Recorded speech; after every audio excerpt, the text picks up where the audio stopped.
Kita ke Indo-Pasifik sekarang. Ingat kan ya? Kalau nggak ingat atau tidak tahu, sekarang kita ingatkan.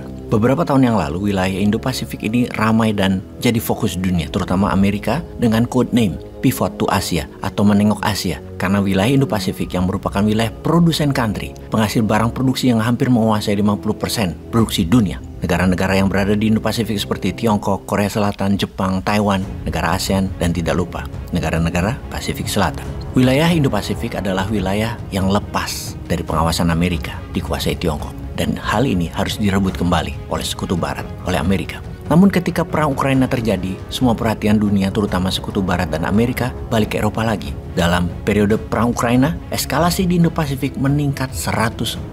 Dari aktifnya Korea Utara, namun tidak seaktif Tiongkok yang melakukan drill militer di Laut Cina Selatan, khususnya di perbatasan timur dengan negara Taiwan dan di sekitar Kepulauan Taiwan. Semua terjadi terang-terangan, tapi itulah geopolitik, kekuatan politik kawasan yang dimainkan Tiongkok. Sebagai global leader, Anda harus multitasking person. Yang jadi pertanyaan sekarang adalah, apakah Joe Biden pemimpin yang bisa multitasking? Perhatian Amerika sekarang terpecah 3. Setelah Ukraina, ada Sudan, dan sekarang kembali ke Indo-Pasifik. Untuk itu semua, kita harus akui langkah kelas dunia, langkah Xi Jinping dan Putin. Main di 3 kaki, di 3 lokasi. Amerika bingung. Jadi apa yang dilakukan Biden saat ini? Minggu lalu, dia ketemu dengan Presiden Korea Selatan. Kemudian minggu ini, dia bertemu dengan Presiden Filipina, Bongbong Marcos. Dan akan ke Papua New Guinea minggu depan, lalu ke Australia. Sebelum menganalisa langkah Biden di Indo-Pasifik, kita membicarakan seorang calon pemimpin kawasan yang baru, yang bisa jadi pemain penting dalam 5 tahun ke depan. Kawasan Indo-Pasifik dan ASEAN, langkahnya strategis, cerdik bermain di antara dua hiu Amerika dan Tiongkok yang membuktikan kebijakannya dalam setahun terakhir mengangkat ekonomi negaranya. Dialah Bongbong Marcos, yang mendapatkan perhatian penuh dari Xi Jinping dan Biden, dimanja oleh keduanya bahkan. Minta apapun Bongbong untuk Filipina dikasih oleh Tiongkok dan Amerika. Mengapa bisa begitu? Kita membicarakan Ferdinand Marcos Jr., Presiden Filipina alias Bongbong Marcos. Minggu lalu dia mendarat di Washington, disambut meriah sejak dari pendaratan di bandara. Bongbong ini pintar memainkan posisi geopolitik Filipina, pintar memainkan kekuatan kawasan geografi Filipina. Kita tahu Presiden sebelumnya Duterte, presiden merakyat, populis, namun Filipina diinjak harkatnya. Maklum keberangkatannya asal Duterte berbeda dengan asalnya Bongbong yang sekarang lebih strategik memanfaatkan kekuatan geografi Filipina yang secara jarak dengan Taiwan adalah terdekat dan tercocok untuk mobilisasi militer Amerika. Dan agar Amerika tidak bercokol kuat di Filipina, Xi Jinping mendekati Bongbong dengan fasilitas membangun kereta api utara selatan Filipina dengan biaya rendah dan banyak lagi kemudahan ekonomi yang Filipina dapat dari Tiongkok. Strategi jenius Bongbong mengatakan kepada Amerika inilah masa terbaik hubungan Amerika dengan Filipina, di mana anggaran militer Amerika besar tumpah ke Filipina saat ini. Dan ketika dengan Xi Jinping,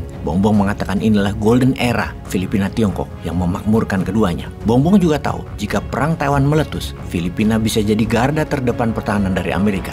Namun pastinya Tiongkok tidak akan tinggal diam dan berusaha memberikan apapun yang Filipina minta agar Amerika tidak terlalu kuat, terutama 4 tahun ke depan. Banjir uang di Filipina sekarang, proyek tumbuh luar biasa cepatnya. Inilah balancing act yang dilakukan Bongbong terhadap dua negara besar tersebut. Indonesia punya peluang sebenarnya seperti hal ini di Selat Malaka dengan choke point-nya, tapi tidak dimainkan dengan baik, malah takluk dengan lobinya Tiongkok. Sayang ya. Oke, kita lanjut. Kembali ke Bongbong dan Senator Biden.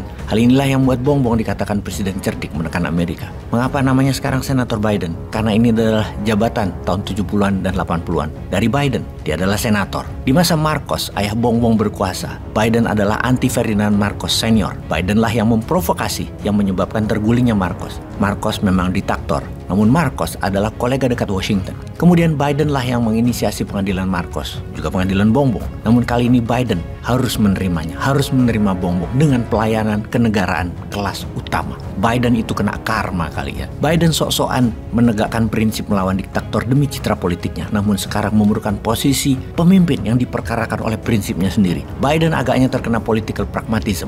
Nyaho sih ya. Amerika itu memerlukan 9 lokasi untuk membangun sarana penyerangan dan pertahanan di Filipina saat ini untuk mempertahankan Taiwan dan kekuatan Indo-Pasifik selain markas armada ke-7 Seven Fleet di Okinawa. Yang dilaksanakan Bongbong mengizinkan dengan syarat ekonomi yang banyak yang sesungguhnya memberatkan Amerika. Namun semua terpaksa dituruti. Amerika terbelenggu sejarah dan ambisi yang dimainkan dengan cantik oleh Bongbong Marcos. Lalu Indonesia kapan bermain seperti itu? Peace.